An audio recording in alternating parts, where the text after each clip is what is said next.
Baptist Church, and Pastor Solomon and Sister Pankaj and all the ladies. Thank you so much for having me in your midst.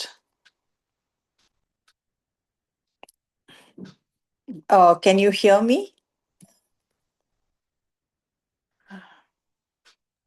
Yes, ma'am. Oh, okay. So today I'm thankful to God for this opportunity that God has given. Before we start, let us have a small prayer. Sister, you pray for the message in Kannada, a short prayer.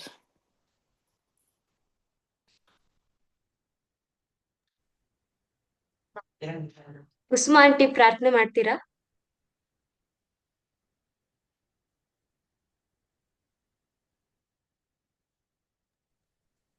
ಸರ್ವಶಕ್ತನೂ ಒಡೆಯನೂ ಆಗಿ ಮಾಡಿ aunty. Okay ಹಾ. ಕೃಪಾ ಕನಿಕರೊಳ ಕರ್ತನೆ, ನಿನ್ನ ನಾಮಕ್ಕೆ ಅನಂತ ಸ್ತೋತ್ರವಾಗ್ಲಿ. ಈ ಸಂಧ್ಯಾ ವೇಳೆಯಲ್ಲಿ ನಿನ್ನ ಪರಿಶುದ್ಧ ಸನ್ನಿಧಾನದಲ್ಲಿ ನಾವು ಕಾಣಿಸಿಕೊಂಡು ನಮ್ಮ ಮನೆಗಳಲ್ಲಿ ಈ ಝೂಮ್ ಮೀಟಿಂಗ್ ನಲ್ಲಿ ಸೇರಿದಂತ ಎಲ್ಲಾ ಪ್ರಿಯರಿಗಾಗಿ ಸ್ತೋತ್ರ.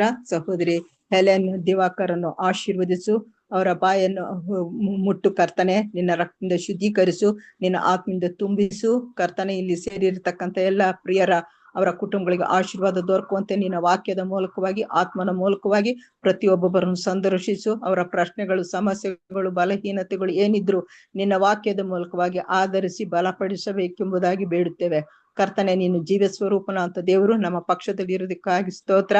ನಿನ್ನ ಸನ್ನಿಧಿ ನಾವು ಅನುಭವಿಸುವಂತೆ ನಿನ್ನ ಪ್ರಸನ್ನತೆ ಅನುಗ್ರಹಿಸು.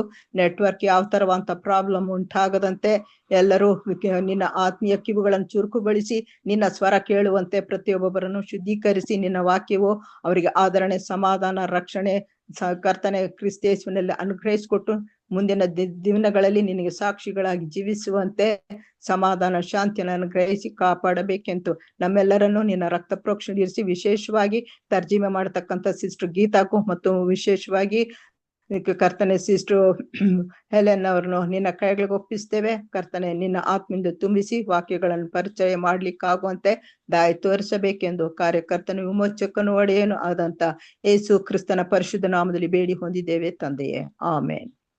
Amen. Today I'm going to share with you a passage from the Old Testament, the book of Numbers, chapter 13 and chapter 14. ಇವತ್ತು ನಾನು ನಿಮ್ಮೊಟ್ಟಿಗೆ ಆದಿಕಾಂಡದಿಂದ ತೆಗೆಯಲ್ಪಟ್ಟಿರುವಂತ ಅಧ್ಯಾಯವನ್ನು 13 ಮತ್ತು 14ನೇ ಅಧ್ಯಾಯವನ್ನು ನೋಡಿಕೊಳ್ಳೋಣ. And I think most of you would be familiar with this story, but today I was teaching this Old Testament history of Israel to my students, and when I was coming through this portion, it really touched my heart and reminded me how I can also be what we are going to speak today. So this encouraged me, so I wanted to share this with you. ಈ ಅಧ್ಯಯನವನ್ನು ನಾನು ನನ್ನ student ಒಟ್ಟಿಗೆ ಹಂಚಿಕೊಡುತ್ತಿರುವಾಗ ಇವತ್ತಿನ ದಿನದಂದು ನನ್ನ ನೆನಪಿಗೆ ಬಂದದ್ದು ಈ ವಾಕ್ಯದ ಭಾಗವನ್ನು ನಿಮ್ಮೊಟ್ಟಿಗೂ ಹಂಚಿಕೊಳ್ಳುವಾಗ ಆಶೀರ್ವಾದವಾಗಿರುತ್ತದೆ ಎಂಬುದಾಗಿ ನಾನು ನಂಬುತ್ತೇನೆ. The title I have given is Trust in God's Promises, for God is Faithful. ಈ ಶೀರ್ಷಿಕೆ ನಾನು ಕೊಟ್ಟಿರುವುದು ಅಂದ್ರೆ ದೇವರ ಮೇಲೆ ನಂಬಿಕೆ ಇಡಿರಿ, ಆತನು ತಕ್ಕ ಸಮಯದಲ್ಲಿ ಎಲ್ಲವನ್ನು ಪೂರೈಸುವನಾಗಿದ್ದಾನೆ. So here is a story. When you come to chapter Numbers, chapter 13 and chapter 14, like part of chapter 14 we are going to see, we see here the children of Israel, God delivered them from Egypt, and they crossed the Red Sea and they have wandered in the wilderness. God has been so good to them, provided them food, and he provided them water. And he also provided, he was like a pillar of fire in the night time and a pillar of cloud protecting them from the heat so they can go through the wilderness. ಈ ಅಧ್ಯಯನದಲ್ಲಿ ಅರಣ್ಯಕಾಂಡ 13 ಮತ್ತು 14ರಲ್ಲಿ ನಾವು ನೋಡಿಕೊಳ್ಳೋದೇನೆಂದರೆ ದೇವರು ತನ್ನ ಮಕ್ಕಳನ್ನು ಈಜಿಪ್ಟದಿಂದ ಯಾವ ರೀತಿ ಬಿಡಿಸಿದನೋ ಅಲ್ಲಿ ಬಿಡಿಸಿಕೊಂಡು ಅವರನ್ನು ಅರಣ್ಯದಿಂದ ಕರೆದುಕೊಂಡು ಹೋಗುವಾಗ ಅವರಿಗೆ ಎಲ್ಲವನ್ನು ಒದಗಿಸಿಕೊಟ್ಟನು. ಆಹಾರವಾಗ್ಲಿ, ನೀರಾಗ್ಲಿ ಮತ್ತು ಪ್ರತಿಯೊಂದನ್ನು ಆತನು ಯಾವುದೇ ಕೊರತೆ ಇಲ್ಲದೆ ಅವ್ರಿಗೆ ಹಿಂಬಾಲಾಗಿ ಮುಂಬಾಲಾಗಿ ಆತನು ಅವರೊಟ್ಟಿಗೆ ಇದ್ದು ಎಲ್ಲವನ್ನು ಒದಗಿಸಿಕೊಟ್ಟದನ್ನು ಆತನ ನಂಬಿಗಸ್ತಿಕೆಯನ್ನು ನಾವಿಲ್ಲಿ ನೋಡಿಕೊಳ್ಳುತ್ತೇವೆ. And then they come almost close to the land of Canaan land. And then chapter 13 starts with this verse. The Lord now said to Moses, send men to explore the land of Canaan, the land I am giving to Israel. Aranya Kanda 13 ಒಂದನೇ ವಚನದಲ್ಲಿ ಈ ರೀತಿಯಾಗಿ ಹೇಳ್ತದೆ, ಯಾವಾಗ ಇಸ್ರಾಯೇಲರು ಕಾನಾನ್ ದೇಶವನ್ನು ಸಮೀಪಿಸ್ತಾ ಇದ್ದರೋ ಅವಾಗ ಯೆಹೋವ ದೇವರು ಮೋಶೆಗೆ ಈ ರೀತಿಯಾಗಿ ಹೇಳುತ್ತಾನೆ, ನಾನು ಇಸ್ರಾಯೇಲರಿಗೆ ಕೊಡುವ ಕಾನಾನ್ ದೇಶವನ್ನು ಸಂಚರಿಸಿ ನೋಡೋದಕ್ಕೆ ನೀನು ಒಂದೊಂದು ಕುಲದಿಂದ ಒಬ್ಬೊಬ್ಬ ಮುಖ್ಯಸ್ಥರನ್ನು ಕಳಿಸಬೇಕು ಎಂಬುದಾಗಿ ಆಜ್ಞಾಪಿಸಿದನು. And the leaders were chosen by the 12 tribes of Israel.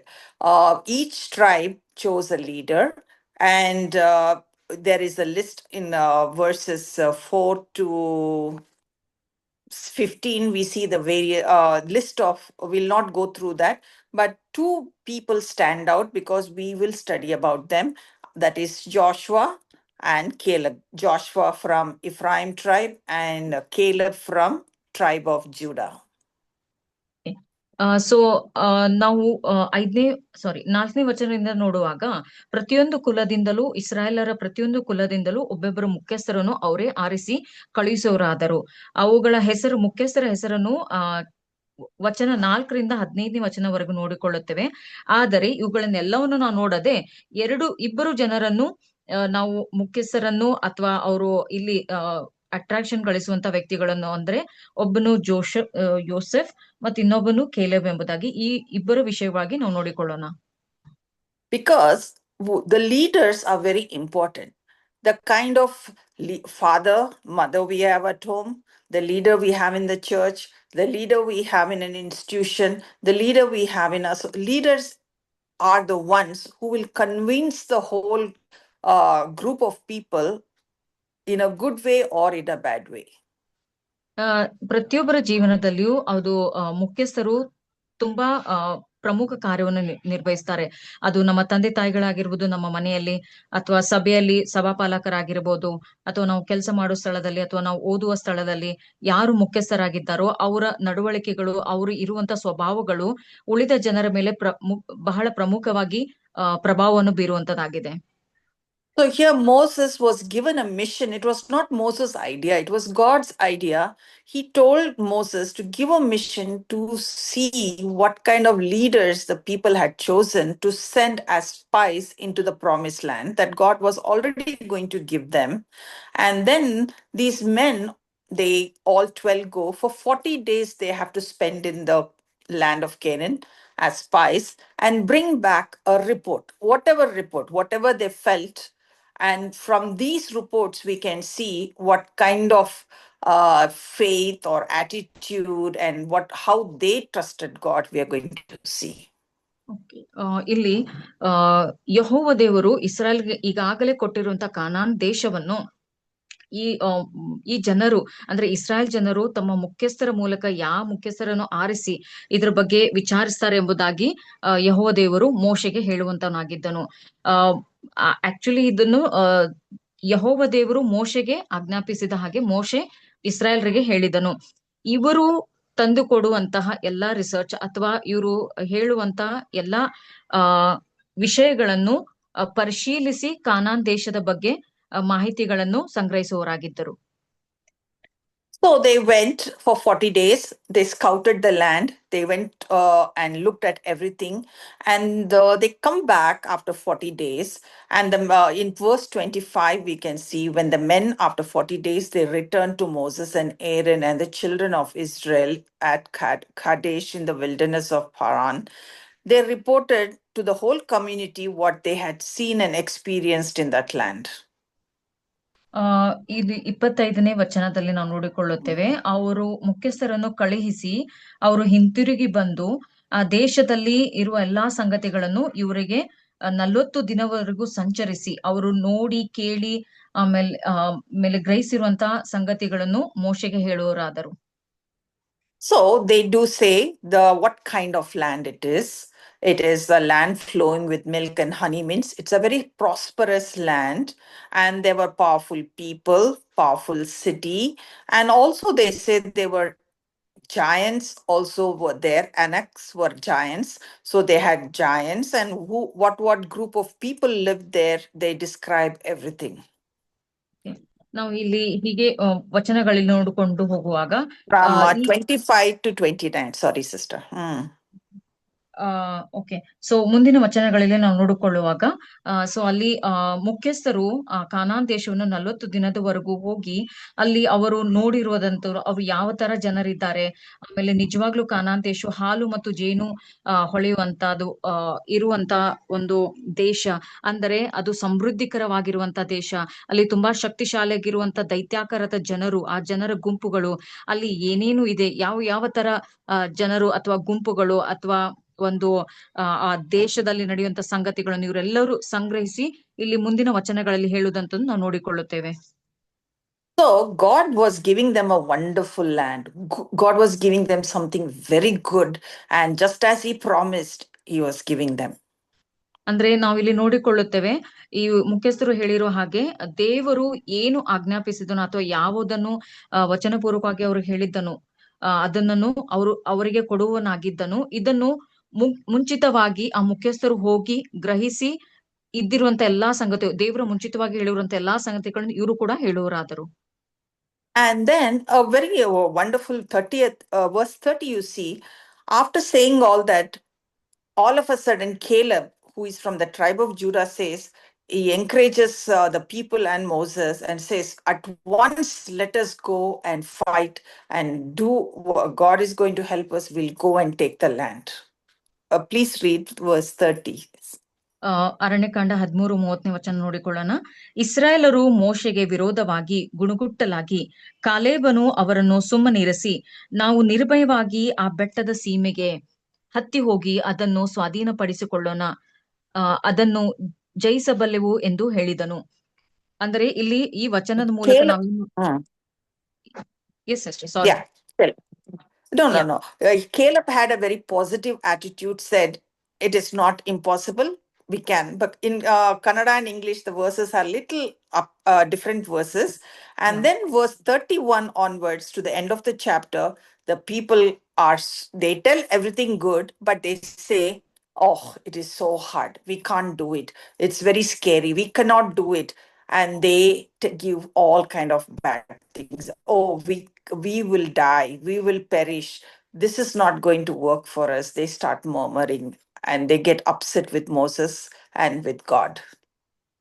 Okay, ನಾವು 30ನೇ ವಚನ ಓದಿಕೊಂಡೆವು. ಹಾಗೆ 30ನೇ ವಚನದಿಂದ ಮುಂದೆ ನೋಡಿಕೊಳ್ಳುವಾಗ ಈ ಇಸ್ರಾಯೇಲರು ಈ ಕಾನಾನ್ ದೇಶದ ವಿಷಯವಾಗಿ ಗುಣಗುಟ್ಟಲು ಪ್ರಾರಂಭಿಸಿದರು. 30ನೇ ವಚನದಲ್ಲಿ ಕಾಲೇಬನು ಏನ್ ಹೇಳ್ತಾನೆ, ಅವನು ಸಕಾರಾತ್ಮಕ ಮನೋಭಾವವುಳ್ಳವನಾಗಿ, ನಾವು ಒಂದು ಸಾರಿ ಆದ್ರೂ ಇಲ್ಲಿ ಹೋಗಿ ಅದನ್ನು ಎದುರಿಸೋಣ, ನಾವು ಜಯಿಸುತ್ತೇವೆ ಎಂಬುದಾಗಿ, ನಾವು ಬಲ್ಲೆವು ಎಂಬುದಾಗಿ ಆತನು ನಂಬಿದನು. ಮುಂದಿನ ವಚನಗಳನ್ನ ನೋಡಿಕೊಳ್ಳುವಾಗ ಇಸ್ರಾಯೇಲರು, ಅಯ್ಯೋ ದೇವರೇ, ಇದು ಕಷ್ಟಕರವಾದದ್ದು, ನಮ್ಮ ಕೈಯಿಂದ ಆಗೋದಿಲ್ಲ, ಮೋಶೆಗೆ ಹಾಗೂ ದೇವರಿಗೆ ಗುಣಗುಟ್ಟಲು ಆರಂಭಿಸಿದರು. See, here what happens is they don't see the greatness of God, the goodness of God, what God has done for them from that, how he delivered them from the land of Egypt, how he brought them through the wilderness, how he parted. They forget all the past and they're only looking at the present, and they fail to look at the greatness of God. Their problem is greater than God. ಇಲ್ಲಿ ಇಸ್ರಾಯೇಲರು ದೇವರು ಅವರಿಗೆ ಮಾಡಿರುವಂತ ಎಲ್ಲಾ ಉಪಕಾರಗಳನ್ನು ಮರೆತು ಈಗ ಸದ್ಯದಲ್ಲಿ ಅವ್ರು ಎದುರಿಸುವಂತ ಕಷ್ಟಗಳನ್ನು ನೋಡಿ ದೇವರಿಗೆ ಗುಣಗುಟ್ಟೋರಾದರು. ದೇವರು ಅವ್ರಿಗೆ ಯಾವ ರೀತಿ ಐಗುಪ್ತದಿಂದ ಬಿಡಿಸಿಕೊಂಡು ಅವರನ್ನು ಅರಣ್ಯದಲ್ಲಿ ಯಾವ ಕೊರತೆ ಇಲ್ಲದೆ ನಡೆಸಿದನು, ಅದನ್ನು ಯಾವುದನ್ನು ಉಪಕಾರವನ್ನು ಎನಿಸದೆ ದೇವರನ್ನು ಈ ಕ್ಷಣಿಕ ಮಾತ್ರ ಬಂದಿರುವಂತ ಕಷ್ಟವನ್ನು ನೋಡಿ ದೇವರಿಗೆ ಗುಣಗುಟ್ಟೋರಾದರು. And they started saying, we are like grasshoppers. They are giants. Oh, we cannot look at them. We can't. They were only looking at themselves rather than looking at God. ಅವರು ಈ ರೀತಿಯಾಗಿ ಹೇಳಿದರು, ಇಸ್ರಾಯೇಲರು ಆ ದೈತ್ಯಾಕಾರದ ಜನರನ್ನು ನೋಡಿ, ನಾವು ಇವರ ಮುಂದೆ ಮಿಡಿತಗಳಂತೆ ಕಾಣುತ್ತೇವೆ, ಇವರಾದರೂ ದೈತ್ಯಾಕಾರದ ದೊಡ್ಡ ಮನುಷ್ಯರಂತರಿದ್ದಾರೆ, ನಾವು ಇವರನ್ನು ಎದುರಿಸ್ತಾ ಸತ್ತೇ ಹೋಗುತ್ತೀವಿ ಎಂಬುದಾಗಿ ಭಯಭೀತರಾಗಿ ಆ ದೈತ್ಯಾಕಾರದ ಮನುಷ್ಯರನ್ನು ನೋಡಿ ಇವರು ಭಯಭೀತರಾದರು. ಅವರಕ್ಕಿಂತಲೂ ದೊಡ್ಡವನಾಗಿರೋ ದೇವರನ್ನು ನೋಡದೆ, ಅವರ ಉಪಕಾರಗಳನ್ನು ನೆನೆಸದೆ ಇವರು ದೇವರಿಗೆ ಗುಣಗುಟ್ಟವರಾದರು. They thought that they were fighting with their strength. They forgot it was God who was doing everything for them. They started to look at how great they are. And that is why they felt very small. Okay, ಅವರು ಇಸ್ರಾಯೇಲರೇ ಹೋಗಿ ಆ ದೈತ್ಯಾಕಾರದ ಜನರನ್ನು ಎದುರಿಸ್ತಾರೋ ಎಂಬುದಂತೆ ವಿಚಾರ ಮಾಡಿದರು. ಆದರೆ ದೇವರು ಅವ್ರಿಗೋಸ್ಕರ ಯುದ್ಧ ಮಾಡುತ್ತಾನೆ, ದೇವರು ಅವ್ರಿಗೋಸ್ಕರ ಹೋರಾಡುತ್ತಾನೆ ಎಂಬುದಾಗಿ ಅರಿಯದೆ ನಾವೇ ಹೋಗಿ ಎದುರಿಸ್ಬೇಕೆಂಬುದಾಗಿ ಹೆದರಿ, ಅವರು ದೇವರನ್ನು ನೋಡದೆ ಈ ಜನರನ್ನು ನೋಡಿ ಹೆದರಿ ಹೋದರು. Then in chapter 14, we read here, then all the people began weeping aloud and they cried all night. Look at them like stubborn children. They are, some children, they cry and cry and cry till they were like that, weeping and crying all night. Their voices rose to a great chorus to complain against Moses and Aaron. Then they wish for a bad thing. We wish we had died in Egypt. Or even here in the wilderness, they wailed, why is the Lord taking us to this country only to have us to die in a battle? Okay, ಯಾವ ರೀತಿ ಒಂದು ಹಠಮಾರಿ ಮಗು ತನಗೆ ಬೇಕಾದದ ವಿಷಯದಲ್ಲಿ ಹಠ ಮಾಡುತ್ತಾ ಅಳುತ್ತಾ ಇರುತ್ತಾನೋ, ಅದೇ ರೀತಿಯಾಗಿ ಇಸ್ರಾಯೇಲರು ಈ ವಿಷಯವಾಗಿ ಗೋಳಾಡಿ ಕೂಗಾಡಿ ಅಳುತ್ತಾ ರಾತ್ರಿಯೆಲ್ಲ ಜನರು ಅಳುತ್ತಿದ್ದರು. 14ನೇ ಅಧ್ಯಾಯ 1ನೇ ವಚನ ನೋಡಿಕೊಳ್ಳೋಣ. ಇದನ್ನು ಕೇಳಿ ಜನ ಸಮುದಾಯರೆಲ್ಲರೂ ಹುಲ್ಲು ಮಾಡಿ ಬಹಳ ಕೂಗಿಕೊಂಡರು. ಆ ರಾತ್ರಿಯೆಲ್ಲ ಜನರು ಅಳುತ್ತಿದ್ದರು. ಇಸ್ರಾಯೇಲರೆಲ್ಲರೂ ಮೋಶೆ ಆರೋನಗೆ ವಿರೋಧವಾಗಿ ಗುಣಗುಟ್ಟಿ, ನಾವು ಐಗುಪ್ತ ದೇಶದಲ್ಲಿಯೇ ಸತ್ತಿದ್ದರೆ ಎಷ್ಟೋ ಮೇಲಾಗಿತ್ತು, ಈ ಅರಣ್ಯದಲ್ಲಾದರೂ ಸತ್ತಿದ್ದರೆ ಮೇಲಾಗಿತ್ತು. ಯೆಹೋವನು ನಮ್ಮನ್ನು ಯಾಕೆ ಕತ್ತಿ ಬಾಯಿಂದ ಸಾಯಿಸುವುದಕ್ಕೆ ಈ ದೇಶಕ್ಕೆ ಬರಮಾಡುತ್ತಾನೆ ಎಂಬುದಾಗಿ ದೇವರ ವಿಷಯವಾಗಿ, ಮೋಶೆ ವಿಷಯವಾಗಿ, ಆರೋನ ವಿಷಯವಾಗಿ ಗುಣಗುಟ್ಟಿದರು. ನಾವು ಐಗುಪ್ತದಲ್ಲೇ ಸತ್ತಿದ್ರೆ ಒಳ್ಳೇದಿತ್ತು, ಅಥವಾ ಬಾರುವ ದಾರಿಯಲ್ಲೇ ಸತ್ತಿದರೆ ಒಳ್ಳೇದಿತ್ತು, ಈ ಜನರ ಕೈಗೆ ಸಿಕ್ಕಿ ನಾವು ಕತ್ತಿಗೆ ನಮ್ಮ ಕುತ್ತಿಗೆ ಬೀಳುವಂತೆ ದೇವರು ಮಾಡಿದ್ದಾನೆಂಬುದಾಗಿ ಗೋಳಾಡಿ ಅಳುವರಾದರು. And they started to wanting to choose another leader against Moses to go back to Egypt. They wanted to go back.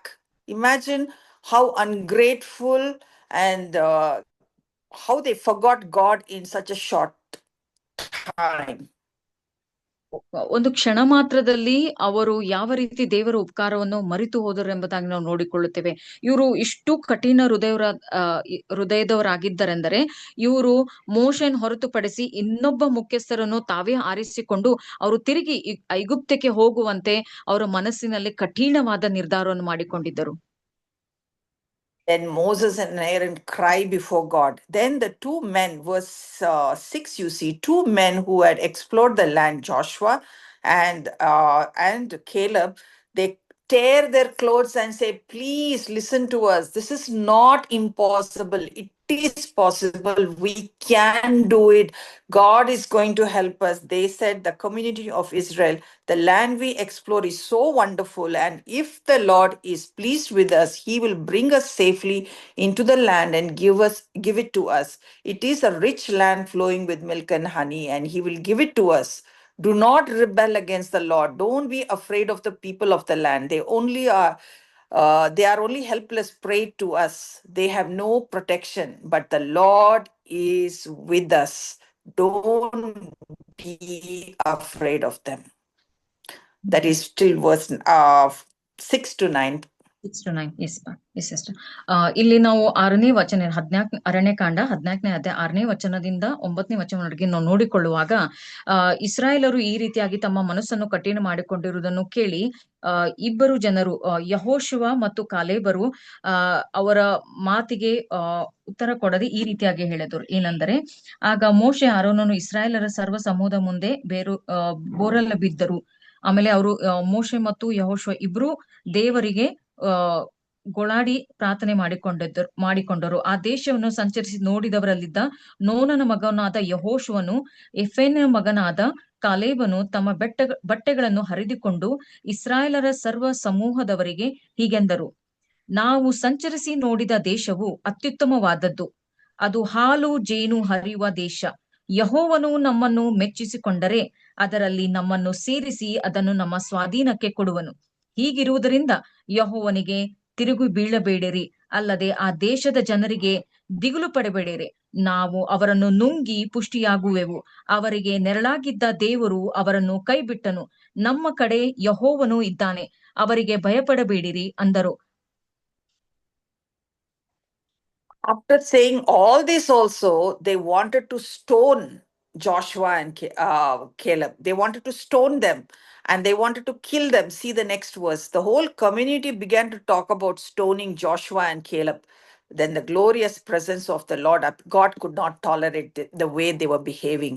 And God's presence comes before them, and he tells to Moses how verse 11, I think. Verse 11, he says, how long will these people reject me? Will they never believe me? Even after the miraculous signs I have done among them, I will disown them and destroy them with a plague. Then I will make you into a nation far greater and mightier than they are. Amen. So ಇಲ್ಲಿ 11ನೇ ವಚನದಿಂದ ನೋಡಿಕೊಳ್ಳುತ್ತೇವೆ. So 10ನೇ ವಚನದಲ್ಲಿ ಇದನ್ನೆಲ್ಲಾ ಯೆಹೋಶುವ ಮತ್ತು ಕಾಲೇಬನು ಹೇಳುವುದನ್ನು ಕೇಳಿ ಇಸ್ರಾಯೇಲರು ಇವರಿಬ್ಬರನ್ನು ಕಲ್ಲೆಸೆದು ಕೊಲ್ಲಬೇಕೆಂದು ಆಲೋಚನೆ ಮಾಡಿಕೊಳ್ಳುತ್ತಿದ್ದರು. ಆಗ 11ನೇ ವಚನ ಓದಿಕೊಳ್ಳೋಣ. ಯೆಹೋವನು ಮೋಶೆಗೆ, ಈ ಜನರು ಇನ್ನು ಎಷ್ಟರ ಮಟ್ಟಿಗೆ ನನ್ನನ್ನು ಅಲಕ್ಷ್ಯ ಮಾಡುವರು? ನಾನು ನಡೆಸಿದ ಎಲ್ಲಾ ಮಹತ್ಕಾರ್ಯಗಳನ್ನು ಇವರು ಪ್ರತ್ಯಕ್ಷವಾಗಿ ನೋಡಿದ್ದಾಗ್ಯೂ ಇನ್ನೂ ಎಷ್ಟು ದಿನ ನನ್ನನ್ನು ನಂಬದೇ ಇರುವರೋ? ಆಗಲಿ, ನಾನು ಇವರಿಗೆ ವ್ಯಾಧಿಯನ್ನುಂಟು ಮಾಡಿ ಇವರನ್ನು ನಿರ್ಮೂಲ ಮಾಡಿ ಈ ಜನಕ್ಕಿಂತ ಹೆಚ್ಚಾಗಿಯೂ ಬಲಿಷ್ಠವಾಗಿಯೂ ಇರುವ ಜನಾಂಗವನ್ನು ನಿನ್ನ ಮೂಲಕವೇ ಹುಟ್ಟಿಸುವೆನು ಎಂದು ಹೇಳಿದನು. How many of us listening to the story we think, oh, so bad these people are. Oh, very bad. Don't you think we are like that sometimes? ಇಲ್ಲಿ ನಾವು ವಾಕ್ಯವನ್ನು ಕೇಳುವಂತ ಎಷ್ಟು ಜನ ನಾವು ಈ ಇಸ್ರಾಯೇಲ್ ಜನರ ಬಗ್ಗೆ ನಾವು ಈ ರೀತಿಯಾಗಿ ಅಂದುಕೊಳ್ಳುತ್ತೇವೆ, ಅಯ್ಯೋ ಎಷ್ಟೋ ಕಠೋರವಾದ ಜನರಿದ್ದಾರೆ. ಆದಾಗ್ಯೂ ನಾವು ಸಹ ಎಷ್ಟೋ ಸಾರಿ ಇದೇ ರೀತಿಯಾಗಿ ದೇವರ ವಿಷಯದಲ್ಲಿ ಕಠಿಣ ಹೃದಯದವರಾಗಿರುತ್ತೇವೆ. ನಮ್ಮನ್ನು ನಾವು ಪರೀಕ್ಷಿಸಿಕೊಳ್ಳೋಣ ಪ್ರಿಯರೇ. Then Moses, I'll just finish the whole thing and then we'll come back to the application. Moses pleads with God and says, please don't do this. So many people have seen you as a pillar of cloud and a pillar of fire. You have brought us out, and they will say that we all died in the wilderness. For your name's sake, please don't do. Moses pleads with God for the children of Israel. ಯಾವಾಗ ಯೆಹೋವ ದೇವರು ಇವರ ಕಠಿಣ ಹೃದಯವನ್ನು ನೋಡಿ ಇವರನ್ನು ನಾಶ ಮಾಡೋದಕ್ಕೆ ನಿರ್ಧರಿಸಿಕೊಂಡಿದ್ದನು, ಆಗ ಮೋಶೆಯು ತನಗೆ ಮಧ್ಯಸ್ಥಿಕೆ ವಹಿಸಿ ದೇವರಲ್ಲಿ ಈ ಇಸ್ರಾಯೇಲರ ವಿಷಯವಾಗಿ ಗೋಳಾಡಿ ಪ್ರಾರ್ಥಿಸೋನಾದನು, ಅವ್ರಿಗೋಸ್ಕರ ವಿಜ್ಞಾಪಿಸುವನಾಗಿ, ದೇವರೇ ನೀನು ಇವ್ರಿಗೋಸ್ಕರ ಮಹತ್ ಕಾರ್ಯಗಳನ್ನು ಮಾಡಿದ್ದಿ, ಇವರನ್ನು ಬಿಡಿಸಿಕೊಂಡು ಬಂದಿದ್ದಿ, ಈಗ ನೀನು ಅವರ ವಿಷಯದಲ್ಲಿ ಕಠಿಣವಾಗದೆ ದಯವಿಟ್ಟು ಅವರನ್ನು ಕರುಣಿಸು, ಅವರನ್ನು ಕ್ಷಮಿಸು ಎಂಬುದಾಗಿ ಮೋಶೆ ಅವರ ವಿಷಯದಲ್ಲಿ ಗೋಳಾಡೋನಾಗಿದ್ದಾನೆ. In 18 he says, Lord, you're slow to anger, rich in unfailing love, forgiveness, every kind of sin and rebellion. Even so, he does not leave us sin unpunished, but he punishes the children for the sins of their parents to the third and fourth generation. Please pardon the sins of this people because of your magnificent, unfailing love, just as you have forgiven them ever since they left Egypt. He pleads and asks God's mercy for these people. 18ನೇ ವಚನದಲ್ಲಿ ನಾವು ಈ ರೀತಿಯಾಗಿ ನೋಡಿಕೊಳ್ಳುತ್ತೇವೆ. ಮೋಶೆಯು ಯೆಹೋವ ದೇವರಲ್ಲಿ ಈ ಇಸ್ರಾಯೇಲರ ಕಾಠಿಣ್ಯ ವಿಷಯವಾಗಿ ಅವ್ರಿಗೋಸ್ಕರ ವಿಜ್ಞಾಪಿಸುವನಾಗಿದ್ದಾನೆ. ಈ ರೀತಿಯಾಗಿ, ಯೆಹೋವನು ದೀರ್ಘಶಾಂತನು, ಬಹು ಪ್ರೀತಿಯುಳ್ಳವನು, ಅಪರಾಧ ಪಾಪಗಳನ್ನು ಕ್ಷಮಿಸುವವನು, ಆದಾಗ್ಯೂ ಅಪರಾಧಿಗಳನ್ನು ಶಿಕ್ಷಿಸದೆ ಬಿಡದವನು, ತಂದೆಗಳ ಪಾಪ ಫಲವನ್ನು ಮಕ್ಕಳ ಮೇಲೆ 3-4 ತಲೆಗಳವರೆಗೆ ಬರಮಾಡುವನು ಎಂದು ಹೇಳಿದೆಯಲ್ಲ. ಈ ಮಾತಿಗೆ ದೃಷ್ಟಾಂತವನ್ನು ಕೊಟ್ಟು ನಿನ್ನ ಮಹಿಮೆಯನ್ನು ದೃಢಪಡಿಸಬೇಕು ಎಂಬುದಾಗಿ ಮೋಶೆ ಇಸ್ರಾಯೇಲರ ವಿಷಯವಾಗಿ ವಿಜ್ಞಾಪಿಸುವನಾಗಿದ್ದಾನೆ. And then in verse 20 you see how God calms down and he tells to Moses, I will pardon them as you have requested. 20ನೇ ವಚನದಲ್ಲ ನೋಡಿಕೊಳ್ಳುತ್ತೇವೆ ಯಾವ ರೀತಿ ಈ ಮೋಶೆಯ ಇಸ್ರಾಯೇಲರ ವಿಷಯವಾಗಿ ವಿಜ್ಞಾಪನೆ ಕೇಳು ಯೆಹೋವ ದೇವರು ಶಾಂತನಾಗುತ್ತಾನೆ. ಅದಕ್ಕೆ ಈ ರೀತಿಯಾಗಿ ದೇವರು ಹೇಳ್ತಾರೆ, ಅದಕ್ಕೆ ಯೆಹೋವನು ನಿನ್ನ ಪ್ರಾರ್ಥನೆಯ ಮೇರೆಗೆ ನಾನು ಕ್ಷಮಿಸಿದ್ದೇನೆ, ಆದಾಗ್ಯೂ ನನ್ನ But, ಜೀವದ mm, but there is a but. Whenever but comes in grammar, there is a contrast. He says, I will forgive, but because of his holiness, the consequences have to be faced. He says, as surely as I live, as surely as the earth is filled with the Lord's glory, not one of these people will ever enter. I will forgive. I will not pass on the punishment to second, third, fourth generation. Only this generation, because of their unbelief and ungrateful attitude, and they forgot my goodness, and because of unbelief, this generation will die in the wilderness. They'll wander around and die here. I will not let even one of them enter into the promised land. Only the next generation will enter into the promised land, except for Joshua and Caleb. Amen. So ನಾವಿಲ್ಲಿ ನೋಡಿಕೊಳ್ಳುತ್ತೇವೆ ಯೆಹೋವ ದೇವರು ಈ ರೀತಿಯಾಗಿ ಹೇಳ್ತಾನೆ ಮೋಶೆಗೆ, ನಿನ್ನ ಪ್ರಾರ್ಥನೆ ನಿಮಿತ್ತ ನಾನು ಇವ್ರಿಗೆ ಕ್ಷಮಿಸ್ತೇನೆ, ನನ್ನ ಅವರ ಪಾಪ ಫಲಗಳು 3-4 ತಲೆಗಳ ಮೇಲೆ ಬರಮಾಡದೆ ಈ ಜನರಿಗೆ ಮಾತ್ರ ಕಾಠಿಣ್ಯವನ್ನು ತೋರಿಸ್ತೇನೆ. ಯಾಕಂದ್ರೆ ದೇವರು ಪವಿತ್ರನಾಗಿದ್ದಾನೆ, ಆತನು ಹೇಳಿದ ಮಾತನ್ನು ನೆರವೇರಿಸನಾಗಿದ್ದಾನೆ.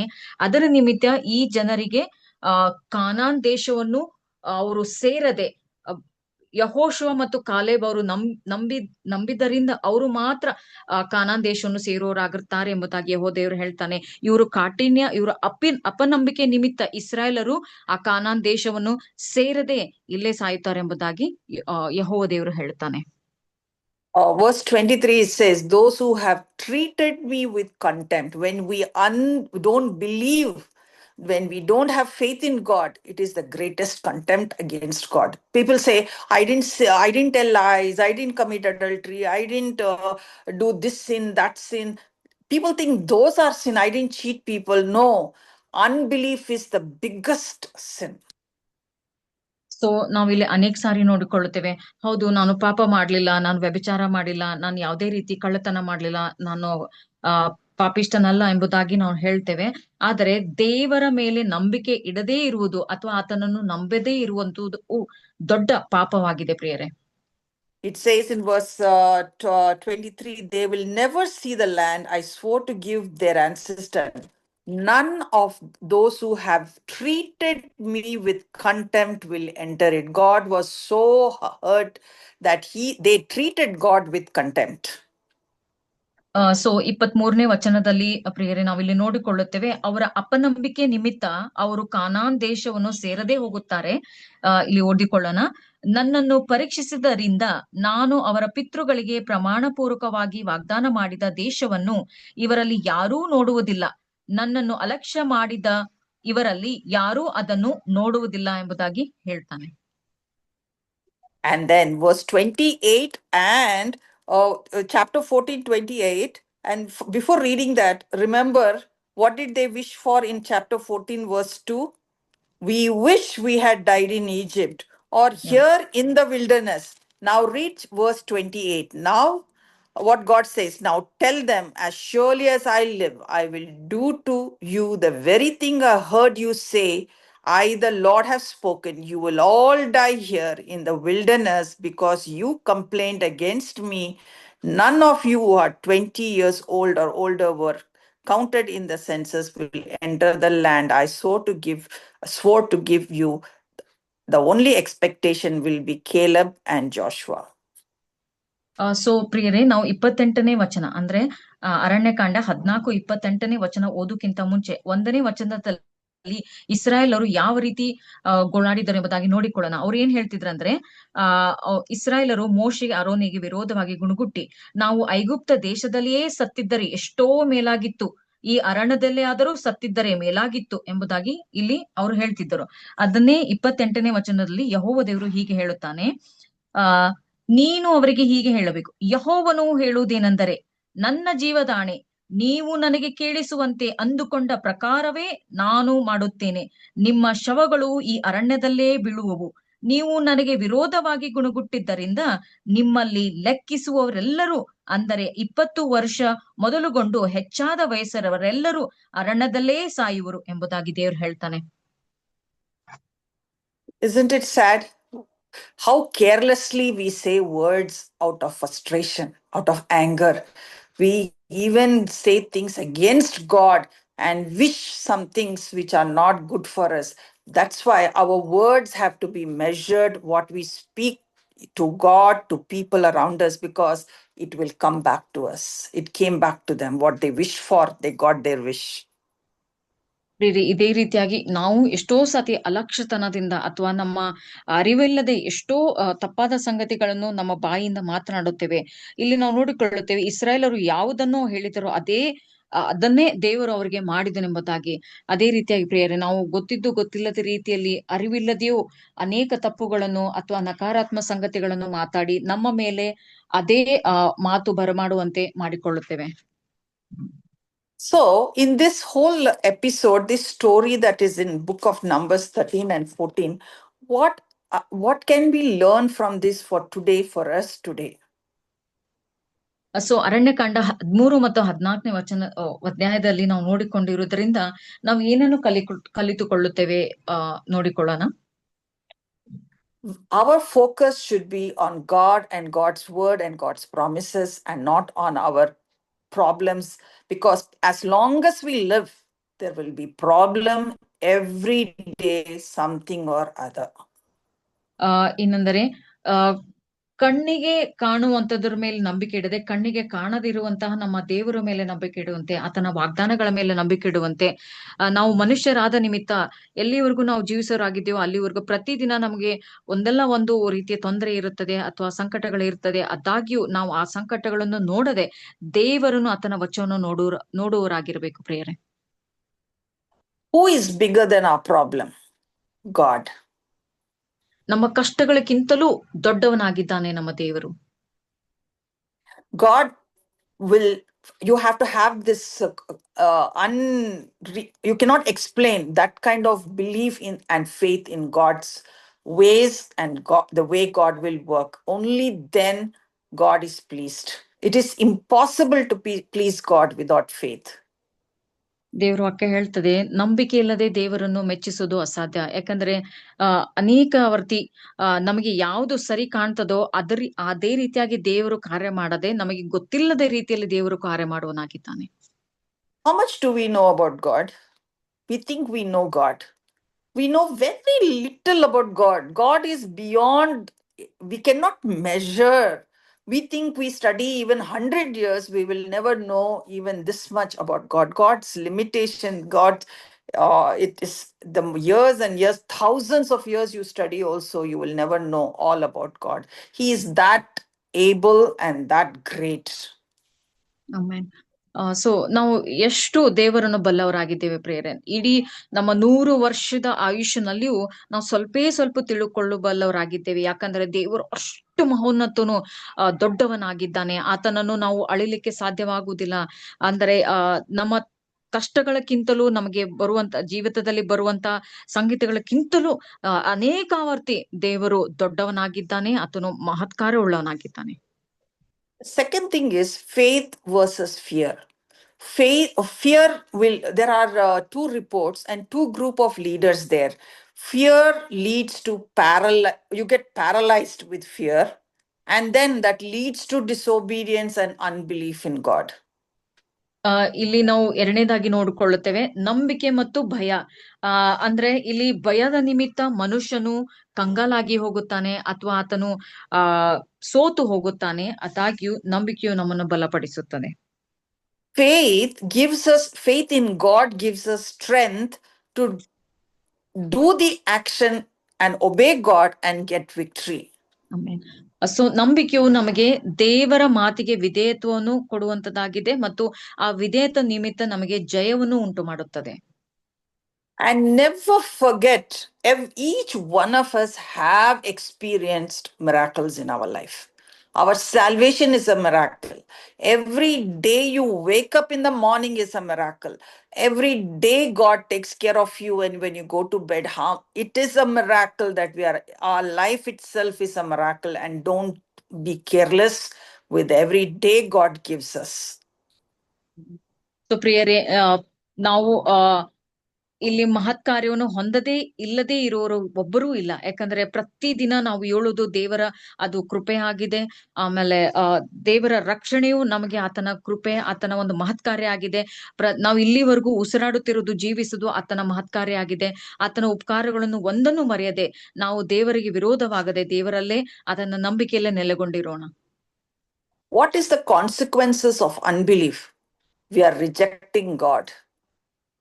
ಅಂದ್ರೆ ಇದು ಅಪನಂಬಿಕೆ ನಿಮಿತ್ತ ಆಗುವಂತ ಪರಿಣಾಮಗಳೇನೆಂದರೆ, ಒಂದನೇದಾಗಿ ನಾವು ದೇವರನ್ನು ವಿರೋಧಿಸೋರಾಗಿದ್ದೇವೆ.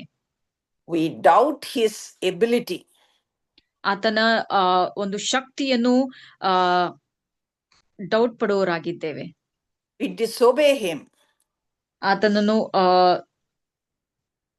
ಅಂದ್ರೆ ಆತನನ್ನು ವಿರೋಧಿಸೋರಾಗಿದ್ದೇವೆ. ಅಂದ್ರೆ ಆತನ ಮೇಲೆ ನಂಬಿಕೆ ಇಡದವರಾಗಿದ್ದೇವೆ, ಅಪನಂಬಿಕಸ್ಥರಾಗಿದ್ದೇವೆ. And we are a bad example to everyone around us. ನಾವು ಇತರರಿಗೆ, ನಮ್ಮ ಸುತ್ತಲಿರುವ ಜನರಿಗೆ ಒಂದು ಕೆಟ್ಟದ ಮಾದರಿಯಾಗಿ ಜೀವಿಸ್ತೇವೆ. And we are asking God's judgment upon us. ಮತ್ತೆ ಕಠೋರವಾದದ್ದೇನೆಂದ್ರೆ ದೇವರ ಒಂದು ಶಿಕ್ಷೆ ನಮ್ಮ ಮೇಲೆ ಬರಮಾಡಿಕೊಳ್ಳುವವರಾಗಿದ್ದೇವೆ. So we have to be very careful. From these stories are recorded in the Bible for us to learn a lesson and not to be like them. We can easily say, how can they be like that? Because we are like that in our day-to-day life. ನಾವು ಈ ಜನರಿಗೆ ಮಾದರಿಯಾಗಿ ಜೀವಿಸುವಂತೆ ನಾವು ಇತರರಿಗೆ ನಮ್ಮಲ್ಲಿ ನಾವು ದೇವರ ಮೇಲೆ ನಂಬಿಕೆ ಇಡಿದ್ರ ನಿಮಿತ್ತ ಇತರರಿಗೆ ಮಾದರಿಯಾಗಿ ಜೀವಿಸುವಂತೆ ನಾವು ಪ್ರತಿದಿನ ಪ್ರತಿ ಕ್ಷಣವೂ ಮಾಡುವಂತ ನಿರ್ಧಾರ ಮೂಲಕ ದೇವರಿಗೆ please ಮಾಡುವಂತವರಾಗಿದ್ದೇವೆ. And remember, leaders influence, whether it's parents, grandparents, or church leaders, or society leaders. They influence the people. The people did not go and see the land. The reports they came and gave were such, these people got scared. They believed the majority than the minority. The 10 spies were so negative and put fear in the people and made the people to disobey and bring judgment of God upon them. ಒಂದು ಮನೆ ಆಗಿರ್ಬೋದು, ನಮ್ಮ ತಂದೆ ತಾಯಿಗಳಾಗಿರ್ಬೋದು, ಅಜ್ಜ ಅಜ್ಜಿ ಆಗಿರ್ಬೋದು, ಅಥವಾ ಸಭಾಪಾಲಕರಾಗಿರ್ಬೋದು, ಅಥವಾ ಕೆಲಸದಲ್ಲಿ ಮುಖ್ಯಸ್ಥರಾಗಿರ್ಬೇಕು, ಇವರೆಲ್ಲರೂ ಜನರ ಮೇಲೆ ಪ್ರಭಾವ ಬೀರುವವರಾಗಿದ್ದಾರೆ. ಅಲ್ಲದೆ ನಾವು ನೋಡ್ಕೊಳ್ತೇವೆ, ಇಸ್ರಾಯೇಲರು ಅಲ್ಲಿ ಮುಖ್ಯಸ್ಥರನ್ನು ಕಳಿಸಿಕೊಟ್ಟಾಗ ಅವರು 10 ಜನನನ್ನು ನಂಬಿದರು. ಇಬ್ಬರು ಜನ ಸಕಾರಾತ್ಮಕರಾಗಿರುವಂತವ್ರನ್ನು ನಂಬದೆ ನಕಾರಾತ್ಮಕ ಆಗಿರುವಂತ ಜನರನ್ನು ನಂಬಿ ಅವರು ಹಾಳಾಗಿ ಹೋದರು. And here 2 men who their leadership is based on faith in God. They were powerful example, and God rewarded them. They entered the promised land and lived 100+ years. Amen. ಇಲ್ಲಿ ಇಬ್ಬರು ಯೆಹೋಶುವ ಮತ್ತು ಕಾಲೇಬರು ಅವರು ಸಕಾರಾತ್ಮಕ ಉಳ್ಳವರಾಗಿ ಅವರು ದೇವರ ಆಶೀರ್ವಾದಕ್ಕೆ ಬಾಧ್ಯರಾದರು. ಅಲ್ಲದೆ 100 ವರ್ಷಕ್ಕಿಂತ ಹೆಚ್ಚಾಗಿ ಜೀವಿಸೋರಾದರು ಹಾಗೂ ದೇವರು ವಾಗ್ದಾನ ಮಾಡಿರುವಂತಹ ಕಾನಾನ್ ದೇಶವನ್ನು ಸೇರುವವರಾದರು ಎಂಬುದಾಗಿ ನೋಡಿಕೊಳ್ಳುತ್ತೇವೆ. God never even neglects one person who has faith. Among all that whole generation of that age group, these 2 people found favor with God because of their faith.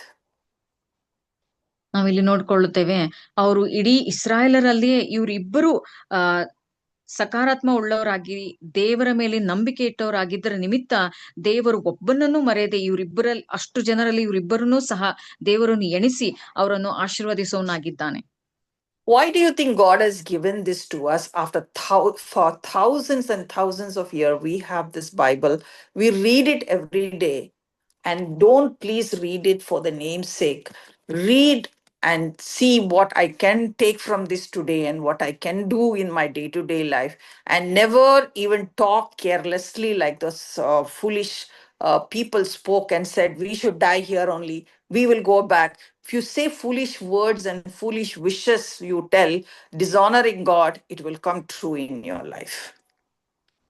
ಕ್ರಿಸ್ತನಲ್ಲಿ ಪ್ರಿಯರೇ, ನಾವು ಪ್ರತಿದಿನ ಸತ್ಯವೇದವನ್ನು ಓದದೆ, ಅದನ್ನು ಬರೀ ಓದದೆ, ಅದರಿಂದ ನಾವು ಪ್ರತಿದಿನಕ್ಕೂ ಬೇಕಾಗಿರುವಂತಹ ಆಹಾರವನ್ನಾಗ್ಲಿ, ಒಂದು ಶಕ್ತಿಯನ್ನಾಗ್ಲಿ, ಒಂದು ಜ್ಞಾನವನ್ನಾಗಿ ಅದನ್ನು ಪಡೆದುಕೊಳ್ಳುವಂತೆ ಓದೋಣ. ಯಾಕಂದ್ರೆ ಎಷ್ಟೋ ತಲಾಂತು ದಾಟಿದ್ರೂ ಕೂಡ ಈ ಒಂದು ಉದಾಹರಣೆ ದೇವರ ವಾಕ್ಯ ಮೂಲಕ ನಮ್ಮ ಮಧ್ಯದಲ್ಲಿ ಇನ್ನೂ ಇಟ್ಟಿದ್ದಾನೆ ಎಂಬುದಾಗಿ ಇದ್ದರೆ, ಅದು ನಿಜವಾಗ್ಲೂ ನಮಗೆ ಮಾದರಿಯಾಗಿ ಸಹಾಯಕ ಪೂರ್ವಕವಾಗಿ ಜೀವಿಸಲು ಸಹಾಯ ಮಾಡುತ್ತದೆ. Just knowledge of Bible is not enough. ಸತ್ಯವೇದದ ವಿಷಯವಾಗಿ ಜ್ಞಾನವು ಅಷ್ಟೇ ಸಾಕಾಗುವುದಿಲ್ಲ. Doing is more important. I have this much doctorate, a lot of knowledge about Bible, so much knowledge in the head. What is the use if you cannot live by it? ನನಗೆ ಸತ್ಯವೇದದ ವಿಷಯವಾಗಿ PhD ಇದೆ, doctorate ಇದೆ, ಇಷ್ಟೆಲ್ಲಾ ಜ್ಞಾನವಿದೆ ಎಂಬುದಾಗಿ ಅದನ್ನು ಮಾಡದೇ ಇರೋದಾದರೆ ಅದರಿಂದ ಪ್ರಯೋಜನವೇನು? Always, Bible is something, and theology is something that it is not just for some people just to read and just say, oh, godly. No, it is day-to-day life we do theology. Day-to-day life we live as an example. That's what God wants of every Christian, to be an example through their life and live life as the Bible says, in words, in our thoughts, in our actions. We need to please God with our faith. ಪ್ರತಿದಿನ ಪ್ರತಿಯೊಬ್ಬರ ಜೀವಿತದಲ್ಲಿಯೂ ತೊಂದರೆಗಳು ಇದ್ದೇ ಇರುತ್ತದೆ ಪ್ರಿಯರೇ. ಆದ್ರೆ ನಾವು ಸತ್ಯವೇದದಿಂದ ಜ್ಞಾನವನ್ನು ತೆಗೆದುಕೊಂಡು ನಮ್ಮ ಜೀವಿತದಲ್ಲಿ ಅಳವಡಿಸಿ ನಡೆಯುವಾಗ ನಾವು ನಿಜವಾಗ್ಲೂ ಜಯಶಾಲಿಗಳಾಗುತ್ತೇವೆ. ಅಲ್ಲದೆ ನಾವು ಇವತ್ತು ಇದ್ದ ತೊಂದರೆಯನ್ನು ನಾಳೆ ಇರುತ್ತದೆ ಎಂಬುದಾಗಿ ಜೀವಿಸದೆ ದೇವರು ನಮಗೆ ಸಹಾಯ ಮಾಡುತ್ತಾನೆ ಎಂಬುದಾಗಿ ಜೀವಿಸರಾಗಿರ್ತೇವೆ. As long as we live, whatever life, however you want, as life is there, there are challenges. And no challenge is greater than God. ನಾವು ಇಲ್ಲಿವರೆಗೂ ಜೀವಿಸಲು, ನಮ್ಮ ಜೀವಿತದ ಕೊನೆಯ ದಿನದವರೆಗೂ ನಮಗೆ ಕಷ್ಟಗಳಿರ್ತದೆ ಅಥವಾ ತೊಂದರೆಗಳಿರ್ತವೆ. ಆದ್ರೆ ಯಾವುದೇ ತೊಂದರೆ, ಕಷ್ಟ ಆಗ್ಲಿ ನಮ್ಮ ದೇವರಿಗಿಂತ ದೊಡ್ಡದಲ್ಲ ಪ್ರಿಯರೇ. We have to face it with the help and trust and faith in and confidence in God that He is greater and can take care of everything. And that confidence we put in Him makes Him happy. ಆಮೇನ್. ಬರುವಂತ ಪ್ರತಿಯೊಂದು ತೊಂದರೆಗಳನ್ನು, ಕಷ್ಟಗಳನ್ನು ದೇವರು ನಮ್ಮ ಪರವಾಗಿದ್ದಾನೆ, ದೇವರು ನಮಗೋಸ್ಕರ ಯುದ್ಧ ಮಾಡುತ್ತಾನೆ, ದೇವರು ನಮ್ಗೆ ಸಹಾಯ ಕೊಡುತ್ತಾನೆ ಎಂಬುದಾಗಿ ನಾವು ಧೈರ್ಯದಿಂದ ಎದುರಿಸುವಾಗ ದೇವರು ನಿಜವಾಗ್ಲೂ ನಮ್ಗೆ ಸಹಾಯ ಮಾಡಿ ಅದನ್ನು ಜಯಿಸಿ ನಡೆಯುವಂತೆ ನಮಗೆ ನಿಶ್ಚಯವಾಗಿ ಸಹಾಯ ಮಾಡುತ್ತಾನೆ. Yeah, really in my life, there are so many obstacles, so many things, in small things and big things also. I just say, God, I don't know all these things. I don't have knowledge about these things. I don't know how I'm going to go through, but I know somehow it will work for me. I can't explain, but I believe it. And somehow it works. I truly tell you, I have experienced it. ಆಮೇಲೆ ಇಲ್ಲಿ ಸಹೋದರಿಯವರು ಹೇಳ್ತಾರೆ, ಅವರ ಜೀವಿತದಲ್ಲಿ ಒಂದು ದೊಡ್ಡ ಕಷ್ಟವಾಗಿರ್ಬೋದು ಅಥವಾ ಒಂದು ಸಣ್ಣ ಸಣ್ಣ ಪುಟ್ಟ ವಿಷಯಗಳಲ್ಲಿಯೂ ಇವರು ದೇವರಿಗೆ ಹೇಳೋರಾಗಿದ್ದಾರೆ. ದೇವ್ರೆ, ಇದು ಹೆಂಗ್ ಆಗ್ತದೋ ನನ್ಗೆ ಗೊತ್ತಿಲ್ಲ, ಇದನ್ನ ಹೆಂಗ್ ಮಾಡ್ಬೇಕು ನನ್ಗೆ ಗೊತ್ತಿಲ್ಲ, ಆದ್ರೆ ನಾನ್ ನಿನ್ ನಂಬ್ತೇನೆ ದೇವ್ರೆ, ಇದನ್ನ ನೀನ್ ನನ್ಗೋಸ್ಕರ ಮಾಡತಿ, ನನಗೆ ಸಹಾಯ ಕೊಡುತ್ತೆ ಎಂಬುದಾಗಿ ಹೇಗೋ ಅವರು ನಂಬಿಕೆ ಇಟ್ಟಿರೋ ನಿಮಿತ್ತ ದೇವರು ಕಾರ್ಯ ಮಾಡಿ ಅವ್ರಿಗೆ ಎಲ್ಲದರಲ್ಲಿಯೂ ಜಯಶಾಲಿಗಳಾಗಿ ಸಫಲವಾಗಿ ಮುಂದೆ ಬರುವಂತೆ ಸಹಾಯ ಮಾಡಿದ್ದಾನೆ. And I trust you all will also have many incidents and stories to tell about the faithfulness and goodness of God, which will encourage your family and the generations to come. That is the wealth you must leave behind. All these perishable things like land, money is needed, but it will perish. But the faith you put in your children and grandchildren's life will last forever, and that is the legacy God wants us to leave behind. ಆಮೇನ್. ಪ್ರಿಯರೇ, ನಮ್ಮ ಪ್ರತಿಯೊಬ್ಬರ ಜೀವಿತದಲ್ಲಿಯೂ ದೇವರ ನಂಬಿಗಸ್ತಿಕೆಯನ್ನು ನಾವು ನೋಡಿ ಸವಿದವರಾಗಿದ್ದೇವೆ. ಆತನ ಒಂದು ಕೃಪಾ ಹಸ್ತವನ್ನು ಅನುಭವಿಸಿವರಾಗಿದ್ದೇವೆ. ಇದು ಮಾತ್ರ ನಮ್ಮ ಮಕ್ಕಳಿಗೆ, ನಮ್ಮ ತಲಾಂತಕ್ಕೂ, ನಮ್ಮ ಮೊಮ್ಮಕ್ಕಳಿಗೂ ಇರ್ಬೇಕಾದಂತ ಆಸ್ತಿಯಾಗಿದೆ. ಹಣ ಆಗ್ಲಿ, ಆಸ್ತಿ ಅಂತಸ್ತು ನಶಿಸಿ ಹೋಗುವಂತದ್ದು ಅದು ಅವಶ್ಯಕತೆ ಇದೆ, ಅದರ ನಶಿಸಿ ಹೋಗ್ತದೆ. ಆದ್ರೆ ನಾವು ದೇವರ ಮೇಲೆ ಇಟ್ಟಿರುವಂತ ನಂಬಿಕೆ, ಆತನ ನಂಬಿಗಸ್ತಿಕೆ ನಮ್ಮ ತಲಾಂತಕ್ಕೂ ಇರುವಂತದ್ದಾಗಿದೆ ಪ್ರಿಯರೇ. And God is a faithful God. Be confident of Him and trust Him. Amen. Yeah, thank you so much for giving me the opportunity to share this little devotion. And God bless you all. And I pray for you, and please pray for me also. ದೇವರು ನಂಬಿಗಸ್ತನಾಗಿದ್ದಾನೆ. ನನಗೆ ಈ ಒಂದು ಪುಟ್ಟ ಸತ್ಯವೇದದ ವಿಷಯದಲ್ಲಿ ವಾಕ್ಯವನ್ನು ಹಂಚಿಕೊಳ್ಳೋಕೆ ಸಮಯವನ್ನು ಕೊಟ್ಟಿದ್ದಕ್ಕಾಗಿ ನಿಮ್ಮೆಲ್ಲರಿಗೂ ವಂದನೆಗಳು. ನಾನು ನಿಮ್ಗೋಸ್ಕರ ಪ್ರಾರ್ಥಿಸ್ತಾ ಇರ್ತೇನೆ. ದಯವಿಟ್ಟು ನೀವೆಲ್ಲರೂ ಸಹೋದರ ಹೆಲನ್ ಅವ್ರಿಗೆ ಪ್ರಾರ್ಥಿಸಬೇಕೆಂಬುದಾಗಿ ನಿಮ್ಮಲ್ಲಿ ಕೇಳ್ಕೊಳ್ಳುತ್ತೇನೆ. Yeah, praise the Lord. Thank you so much. Thank you, madam. ದೇವರು ನಿಮ್ಮನ್ನ ಆಶೀರ್ವದಿಸಲಿ. Thank you. I want to extend a heartfelt thank you to our guest speaker, Sister Helen, for sharing such an encouraging message with us today. Your words were truly inspiring and gave us much to reflect on. I also want to express our sincere gratitude to our translator, Sister Geeta, for bridging the language barrier and ensuring everyone could freely receive the message of God's word. We pray God's blessings on you both. Thank you, sister. Thank you so much. ಕೊನೆಯದಾಗಿ ಕೂಟವನ್ನು ಪ್ರಾರ್ಥನೆಯೊಂದಿಗೆ ಮುಕ್ತಾಯಗೊಳಿಸೋಣ. Sister ಶೋಭರಾಜು ಅವರು closing prayer ಅನ್ನು ಮಾಡಬೇಕಾಗಿ ಕೇಳ್ಕೊತೀನಿ.